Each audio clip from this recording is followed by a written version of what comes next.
مولانا رومی کو سننے کے لیے دور دور سے لوگ آتے تھے۔ ایک دن ایک طوائف بھی انہیں سننے کے لیے مسجد پہنچ گئی۔ طوائف نے اس مقصد کے لیے اپنا حلیہ بدل لیا تھا۔ رومی کی گفتگو سننے کے دوران اس کے ایک پرانے گاہک نے اسے پہچان لیا۔ اس پر ایک شور مچا دیا کہ یہ ایک طوائف مسجد میں موجود ہے۔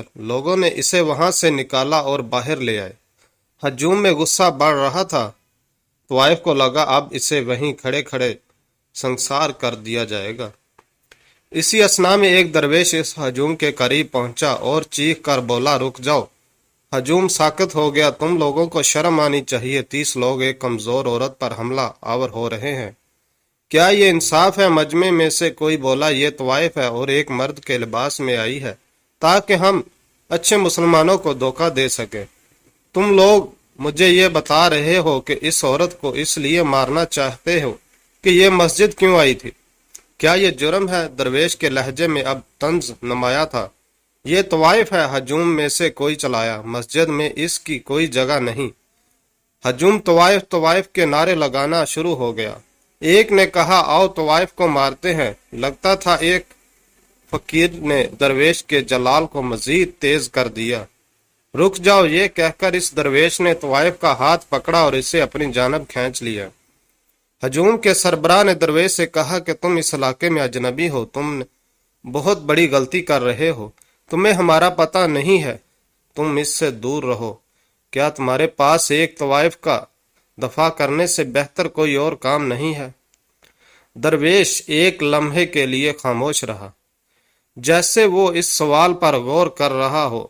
اس نے غصے کا اظہار نہیں کیا، پرسکون رہا۔ پھر کہا، پہلے تم لوگ یہ بتاؤ کہ تم لوگ مسجد میں عبادت کے لیے جاتے ہو یا اپنے ارد گرد کے لوگوں کو دیکھنے؟ کیا مسجد میں خدا سے زیادہ اہم وہ لوگ ہوتے ہیں جنہیں تم تکتے رہتے ہو؟ اگر تم لوگ خدا کی عبادت کرنے گئے تھے تو یہ عورت ان کو وہاں نظر ہی نہیں آنی چاہیے تھی۔ حلیہ بدلنا تو دور کی بات ہے، اگر اس نے کپڑے تک نہ پہنے ہوتے تو پھر بھی وہ تم لوگوں کو نظر نہیں آنی چاہیے۔ جاؤ، لوٹ جاؤ۔ دھیرے دھیرے ہجوم چھٹ گیا۔ طوائف کے ہوش ٹھکانے آئے تو وہ بولی، اے درویش، میں آپ کا کیسے شکریہ ادا کروں؟ درویش بولا، تمہیں میرا کوئی شکریہ ادا کرنے کی کوئی ضرورت نہیں، ہم خدا کے علاوہ کسی کے شکر گزار نہیں ہیں۔ طوائف نے نام پوچھا تو وہ درویش شمس تبریز نکلا۔ درویش بولا، کچھ لوگ اچھی زندگی شروع کرتے ہیں لیکن اچھا اپنا رنگ کھو بیٹھتے ہیں، تم بھی انہی لوگوں میں سے لگتی ہو جو اپنا رنگ کھو بیٹھے ہو۔ کیا تم دوبارہ اپنی اصلی ذات کے ساتھ جڑنا نہیں چاہو گی؟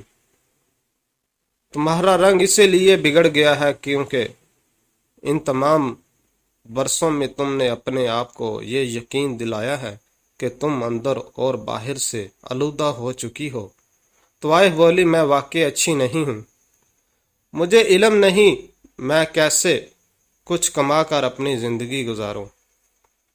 درویش بولا، میں تمہیں ایک کہانی سناتا ہوں۔ ایک دن ایک طوائف نے گلی میں ایک کتے کو پیاسا دیکھا۔ کتا سورج کی تیز دھوپ میں بے بس لیٹا تھا اور اسے سخت پیاس لگی ہوئی تھی۔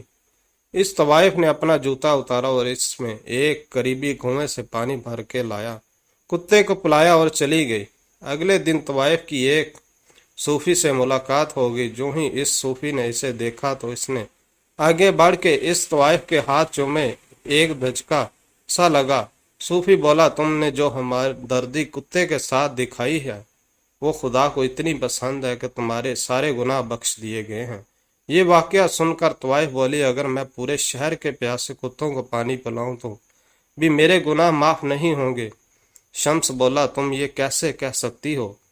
یہ تو صرف خدا کو پتہ ہے کون نیک ہے اور کون گناہ گار ہے، اور تم کیسے کہہ سکتی ہو جنہوں نے تمہیں آج مسجد سے دھکے دے کر نکالا ہے وہ خدا کے بہت قریب ہیں اور تم خدا سے دور ہو۔ طوائف بولی، ان مردوں کو یہ بات کون بتائے گا؟